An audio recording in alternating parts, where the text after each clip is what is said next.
All right, so our final video module is about managing.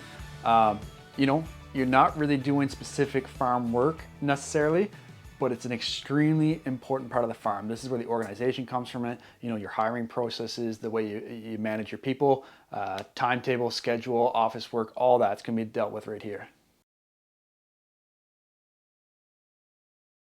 All right, so first thing we're gonna talk about is employees.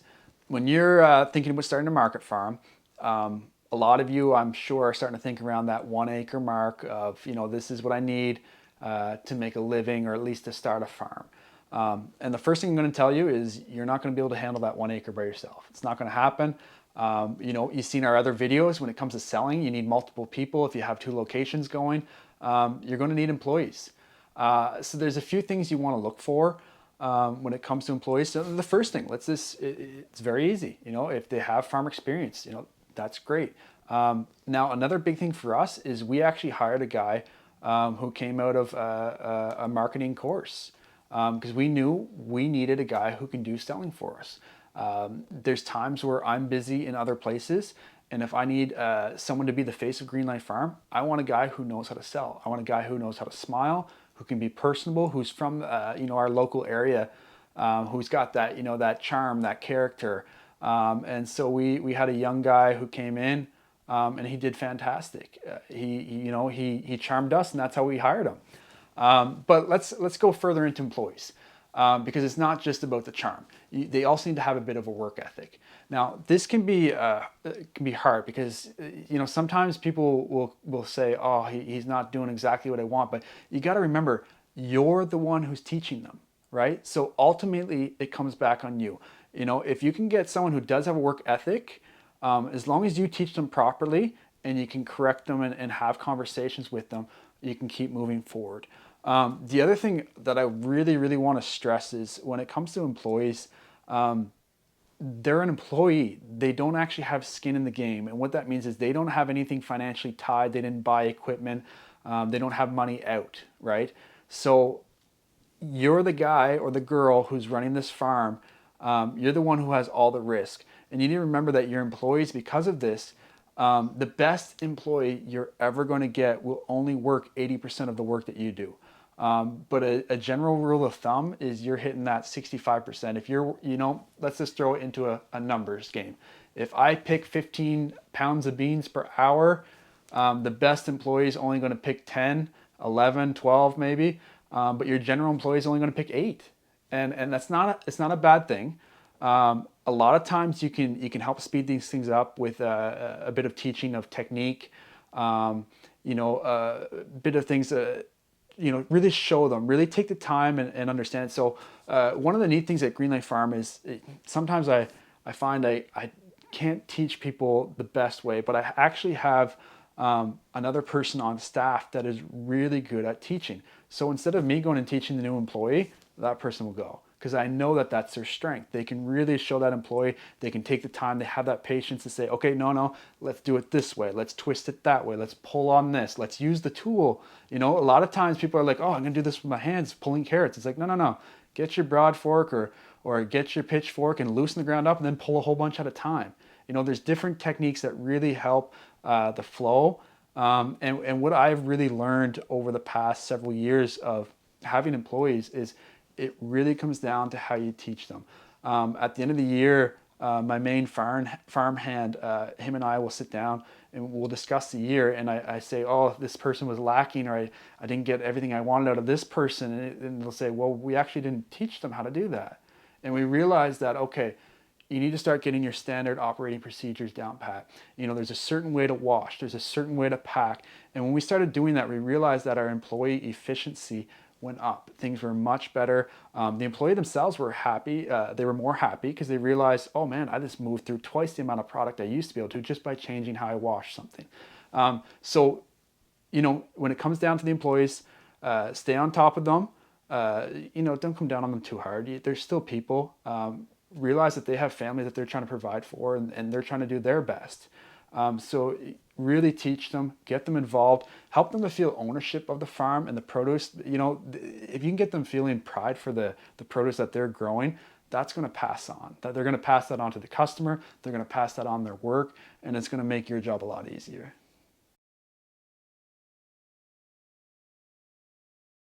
All right, so scheduling. This comes down to both you as the farm manager, me as the farm manager at Greenlight Farm, and your employees. So things are going to be slightly different. Your employees, you're going to have a pretty general rule of thumb. My guys and girls, they start at 9 in the morning. They finish at 5 in the afternoon. We have our breaks in between, our lunch break, all that stuff. Mine's a little different. Being the owner of the farm, you're going to realize that there's certain tasks that happen outside of farm hours that you got to stay on top of. So when that means you need to make sure that the online store is running properly, that stuff, all the numbers are updated. That stuff's done, sometimes in the evening, sometimes first thing in the morning.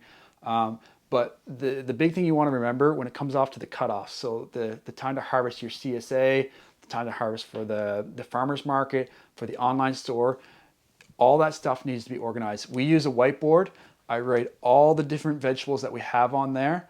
And then I'll write how many bundles of each behind that I want harvested. And then I start giving the different employees which ones they're going to harvest, and then they'll check it off as they go. Very simple. You can make it very easy that way. Then it's a visual aid too. When you're going back and you say, okay, carrots are already harvested, beets are already harvested, and you can look at your watch. Oh, we're doing great for time. We got beans harvested. You can use that to help schedule your employees better too.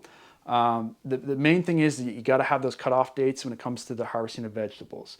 The other thing too is when it comes to scheduling, we've talked about this earlier. Certain vegetables need to be harvested at certain times. And so again, when it comes to our whiteboard, we'll write those at the top of the list so they know that those are the ones that need to get done first. The other thing that we'd like to do with scheduling and employees is a bit of information sharing. We want everybody to be able to do every task on the farm. I believe there's importance. Sometimes you'll see that certain people will really stand out in different areas.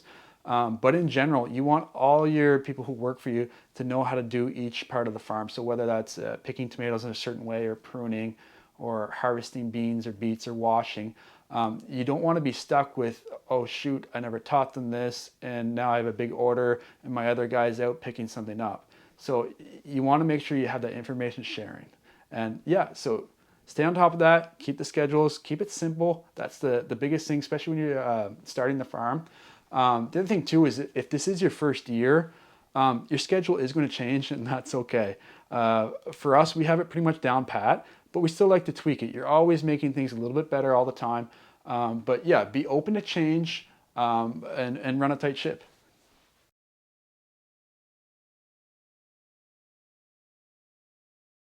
So let's talk about employee accountability. So the biggest thing that we use this for is when it comes to harvesting or pruning.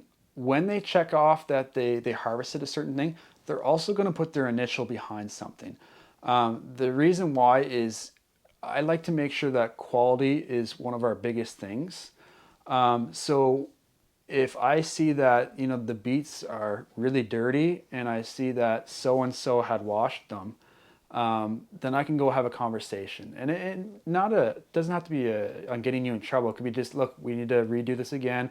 I want it done in a certain way. But the big thing is what you notice is when you get employees to start signing or initialing for things, the quality automatically goes up because they're putting their name on the line. So that's a very important thing to start off right off the bat, is that you're expecting your employees to be able to sign off on it themselves. So right away, they need to feel the pride in it, and they need to know that they did a good job. And when they sign their name, that they're sending it to you, and then you get the final say, and then you can have that conversation that it was good or it wasn't good. But yeah, make them sign for it, and it'll make your farm structure, your schedule, the flow, it'll go better.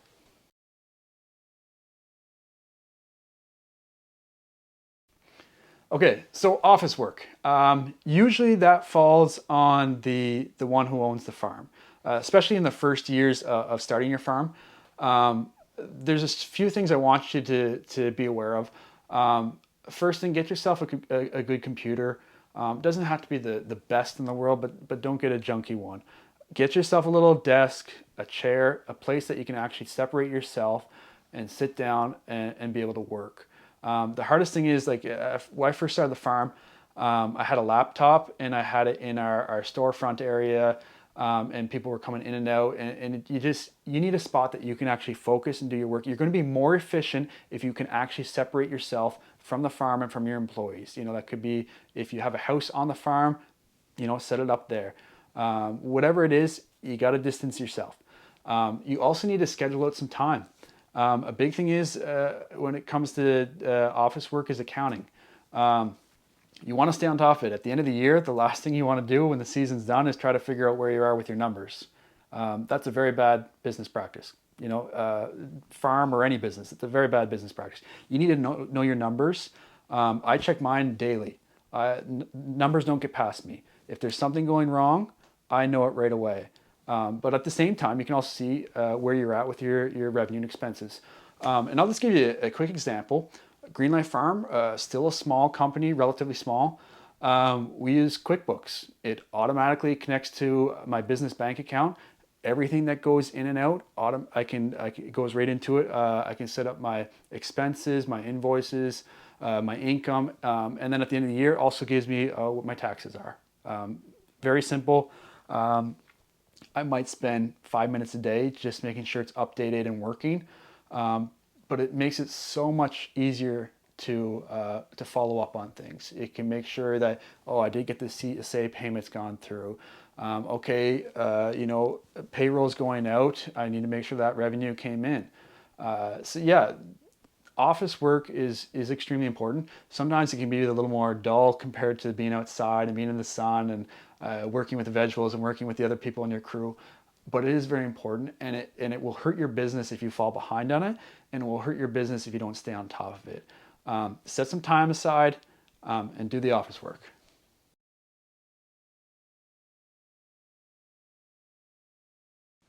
All right, so you're a farmer. That means problems are going to come.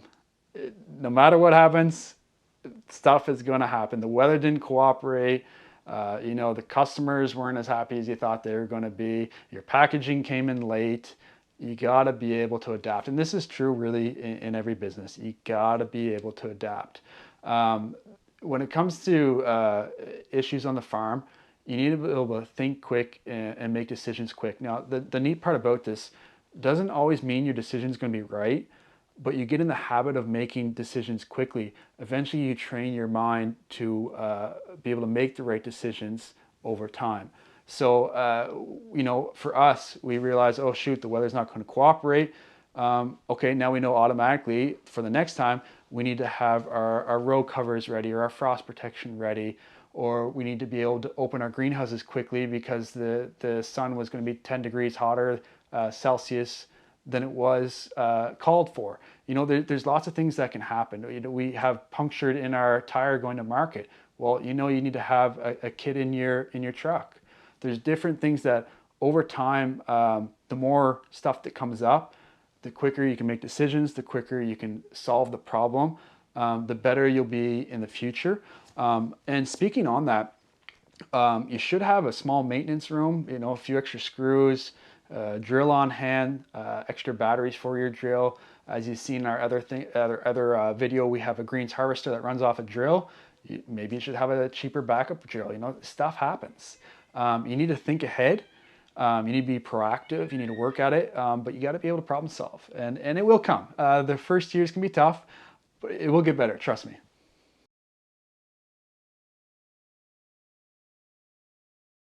Okay, so we've gone over quite a bit about managing, and you could really spend hours and hours on this, but the biggest thing is get in there, get your hands dirty, and you'll learn your own tempo and your own pace when it comes to managing and how you deal with people, or if you realize that you need one of your other employees to deal with people because you're not as great.